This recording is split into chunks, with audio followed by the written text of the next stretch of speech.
intentionnel au sujet de ta santé en 2023. Si tu me découvres pour la première fois, je suis coach Karine, je suis coach nutritionnel. Mon domaine, c'est la nutrition holistique.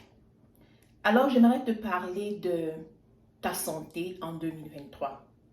Nous sommes au crépuscule de l'année 2022 et c'est l'heure des bilans, c'est l'heure aussi des projections pour la nouvelle année qui va arriver. Et pendant que tu détermines tes objectifs, pendant que tu fais ton bilan et que tu détermines tes objectifs pour l'année 2023, j'aimerais t'exhorter, j'aimerais t'interpeller par rapport à ce domaine qui est ta santé et ton bien-être. Comment a été ta santé? Comment t'es-tu porté en 2022?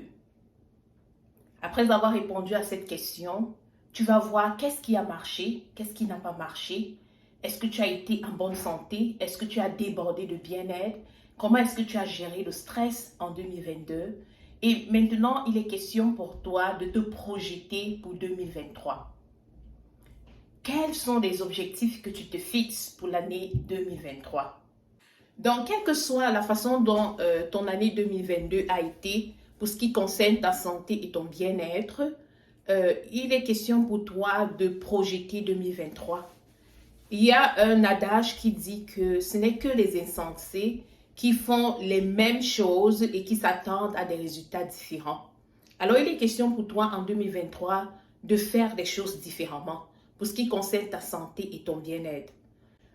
Comme je disais, ton objectif doit être, tu dois déterminer ton objectif pour l'année 2023 et il doit être un objectif SMART.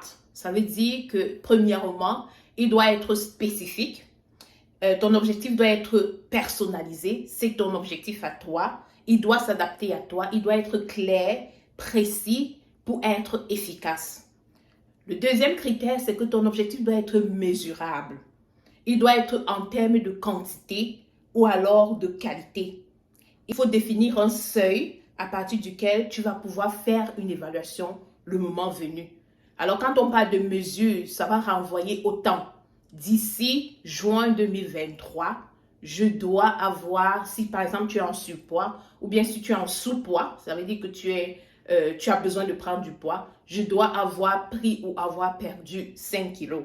Ça, c'est un objectif mesurable. Ce qui fait qu'en fin juin 2023, tu vas être capable d'évaluer et de voir est-ce que tu as atteint ton objectif. Ensuite, le troisième critère, c'est que ton objectif doit être acceptable. L'objectif doit représenter un défi afin d'être motivant. Alors, si tu dis par exemple, d'ici décembre 2023, je dois avoir perdu 1 kilo. Alors, on s'entend que ce n'est pas un défi, ça ne représente pas un défi. 1 kilo perdu en 12 mois, ce n'est pas un défi. Alors, il faut quand même que ton objectif représente un défi pour toi et afin que ça puisse être motivant. L'autre critère, c'est que ton objectif doit être réaliste. Alors, on ne va pas tomber dans la démesure, c'est-à-dire que tu te dis en 2023, d'ici décembre 2023, je dois par exemple avoir perdu 100 kilos. Ça, c'est vraiment la démesure.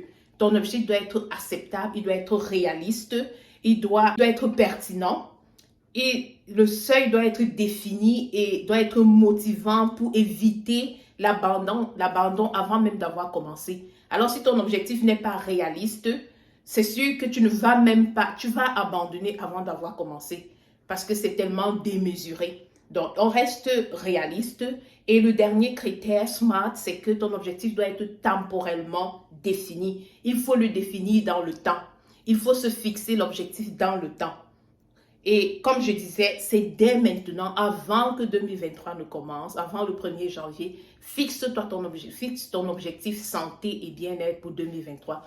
Est-ce que, je vais juste te donner des idées comme ça, est-ce que ça va être améliorer, apprendre à manger sainement? Est-ce que ça va être retirer de ton alimentation tout ce qui est aliments transformés, tout ce qui est vraiment mauvais gras, par exemple?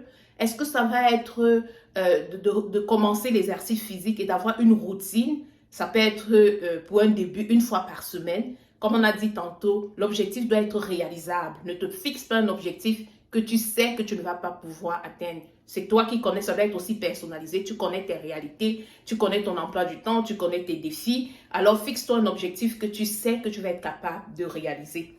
Donc, c'est ça. Il est question pour toi vraiment de prendre le temps de réfléchir. Et lorsqu'on parle de santé, je ne parle pas juste de la santé physique, je parle aussi de la santé mentale. Je parle de la gestion du stress.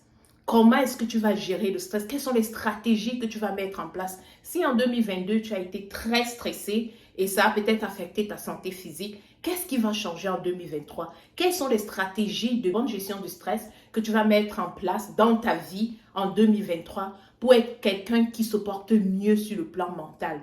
Est-ce que, par exemple, ça va être d'avoir une fois par semaine un moment pour toi où tu fais quelque chose qui te plaît? Si tu aimes te balader, tu programmes une fois par semaine sortir, avoir un moment pour te balader. Est-ce que ça va être améliorer tes relations avec les personnes qui sont autour de toi en passant de plus de temps de qualité, plus de temps de qualité avec eux, par exemple? Est-ce que ça va être devenir quelqu'un qui pardonne plus facilement, qui libère, qui passe à autre chose plus facilement? Toutes ces choses, ce sont des stratégies qui peuvent t'aider au niveau de ta santé mentale. Donc, il est question de vraiment s'asseoir et de réfléchir, de te fixer un objectif spécifique, mesurable, acceptable, réaliste et temporellement défini pour ce qui concerne ta santé et ton bien-être en 2023. Ce qui fait qu'en fin 2023, tu vas être capable de faire une évaluation. Ça va être l'évaluation finale, mais déjà à au niveau, peut-être en juin 2024, 2023, dépendamment de comment est-ce que tu as défini sur le temps, au niveau du temps, comment est-ce que tu as défini ton objectif, tu vas être capable de faire une évaluation réaliste, objective et de voir où est-ce que tu es rendu. Donc, il est question pour cette année 2023 d'être intentionnel au sujet de ta santé. Ça veut dire que agis de façon intentionnelle, décide de façon intentionnelle, c'est-à-dire que tu décides dans ta tête, dans ta pensée, dans ton cœur, que je vais prendre ma santé en main, je vais faire les choses différemment.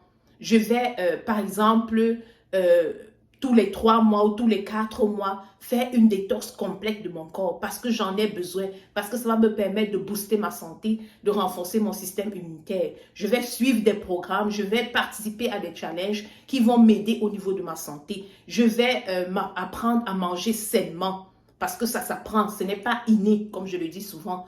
On apprend à manger sainement. On apprend à faire de bons choix alimentaires. On apprend à faire de bonnes combinaisons alimentaires. Ça peut être tout simplement aussi investir pour ta santé, investir pour ton alimentation, décider de manger bio, décider d'acheter des épices, ce qu'on appelle couramment des alicaments, par exemple comme le curcuma, le prendre régulièrement parce que tu sais que c'est quelque chose qui t'apporte, qui te fait du bien au niveau de ta santé. Donc, ton objectif aussi au niveau de ta santé, ça peut être juste investir davantage pour ta santé et ton bien-être. On s'entend que sans la santé, sans le bien-être, sans la santé physique et mentale, tu ne vas pas être capable d'accomplir tous les autres objectifs que tu vas te fixer dans tous les autres domaines de ta vie. Dans le domaine de tes finances, dans ta vie professionnelle, dans ta vie familiale et autres. Tu as besoin d'être en bonne santé physique et mentale. Et si tu as besoin d'aide, je reste disponible. ProServe Coaching reste disponible pour t'accompagner, pour t'aider, pour te conseiller. Et tu peux toujours nous contacter à tout moment. Donc, je nous souhaite à chacun, à chacune, une très bonne année 2023. Une année en santé prospère. Parce que, comme je le dis souvent, Dieu veut que toi et moi, nous soyons en santé. Il a déjà donné la santé. C'est un don gratuit de Dieu. Ma responsabilité, ta responsabilité, c'est juste entretenir cette santé en faisant des choses concrètes, en étant intentionnel. Ça n'arrive pas par hasard. Il faut être intentionnel pour sa santé. Alors, on se dit au revoir et à une prochaine capsule. Bye!